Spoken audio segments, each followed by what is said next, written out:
All troubles started with words, thoughts that appeared as words. All troubles will end with words. See? Everything that you encounter as a trouble has to be born, experienced, and allowed to pass. So you cannot live totally accepting words until you see through the words. 3, you see the reason they are born for you and the reason that they will be the tools that you need to go a step further beyond words.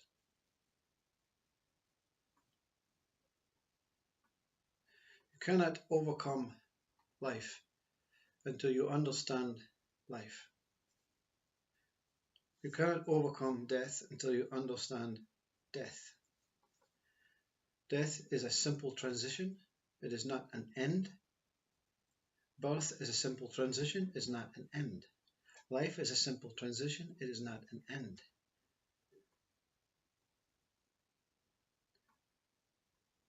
When you go onto the roller coaster, for the first time, you've never encountered the roller coaster. So for the first time you go on, roller coaster is born to the experience of you being in the roller coaster. At the end of the experience, you will leave the roller coaster. See? The experience is not over until you have completed the ride. And the experience is the moment you leave the roller coaster, you realize the roller coaster was the reason. The minute you step off and go on with your worldly duties, the roller coaster is seen as a simple experience. But you don't really see the vitality of realizing the moment you got on and that last thought the moment you got off. Without this roller coaster that I am now leaving, I would not have experienced what this roller coaster was. So words, when words are finally realized, seen through, you are grateful for the words that release you from this ride of words that keep you prisoner within words. See? If you didn't get off the roller coaster and you didn't see its value, you would constantly be on this roller coaster for the rest of your life. So the value of words is to understand why they're here and to understand that you must overcome them and see through them before you can live a world of silence, knowing that words are there, not as an essential thing in life, but simply as a little toy you can play with every now and then. Once the roller coaster has been overcome for the first time, all fears, all knowledge that the whole ride had to be experienced, you can nip back on and off anytime you like, not while it's moving.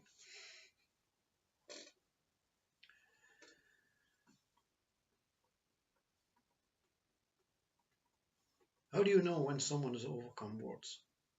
How would you know? So sometimes after the roller coaster ride, you immediately want to go back on again.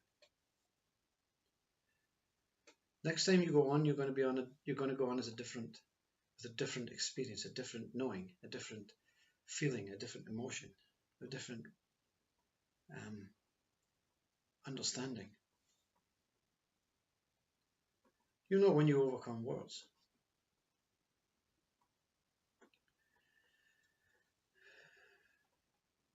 When you start speaking, that the words are secondary to you. You're not dependent on these words. You're not dependent on anyone understanding these words. You're not dependent on anything and gaining anything from words.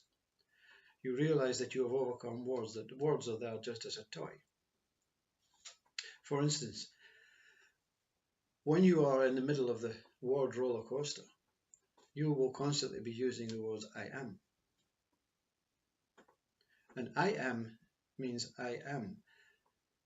I'm talking about myself as this one that I am. So therefore the words are really me. They're within me, you see. These words are not separate.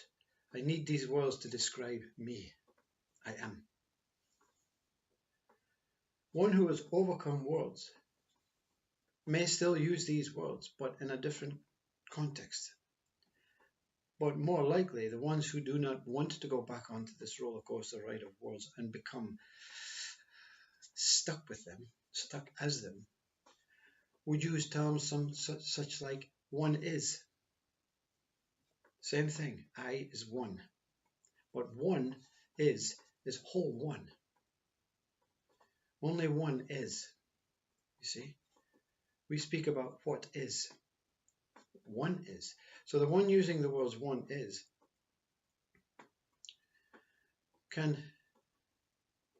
is speaking about something external, but can also feel as if it refers to them. When you say to a person, what sex are you? And this male says, well, I am a man. I am male. That's speaking directly to that one. That one actually needs the words to describe and express a very, very complete package. I am the person, but I am the words also. When you say to one who has overcome the words, what sex are you? One is male. One is male. See? One is male. Not really saying, I am male. One is. You see? One is. They can also point, one is. But it's a more open, diverse thing to the wholeness. So they're not taking it personally anymore. One is male. One is female. One is happy. One is free. One is here. When you say, I am here, you see, same thing. I is a symbol of one. Am means I exist. Am means exist. I am. When you use a name, I am Graham. I exist as Graham. When you say one is, same thing. I am, but not personal. One is Graham. One exists as Graham. So the whole oneness exists as Graham. So you're now putting yourself out there. This whole thing, one thing, is Graham. Sounds egoistic, but it's very open. Wow. How much value do you give yourself when you say one is Graham? One is, wow. I'm immense. I'm so vast. I'm so infinite. One is speaking about their true state. I is speaking about their body, individual state, the tower state where you're held prisoner as I.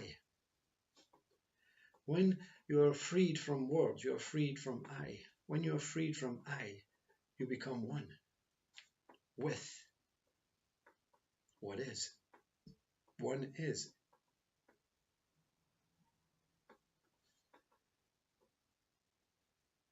You are speaking as if everything exists except you. One is. I is.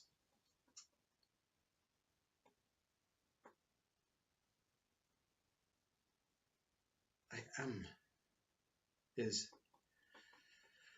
keeping you prisoner. But you have to go through me, I, secondary I am. You have to see through all these words. You have to go through the whole word, roller coaster word, that are pertinent to you, your identity as a person, as a human, as an individual, insignificant thing. You have to reach out, search through these words within you, within me, within I, within am. You will find one is. And what is one is? Oneness. Yeah? One is oneness. One is oneness. Say oneness slowly. One S. One is oneness. That's why politicians will say, one should be doing this. One should be doing that. They're saying, not me. All yous. You all do it. I'm not doing it. I don't want to do the things I'm telling you to do. I don't want to behave and follow rules and regulations. I'm only kidding. I love politicians. I love you. Namaste.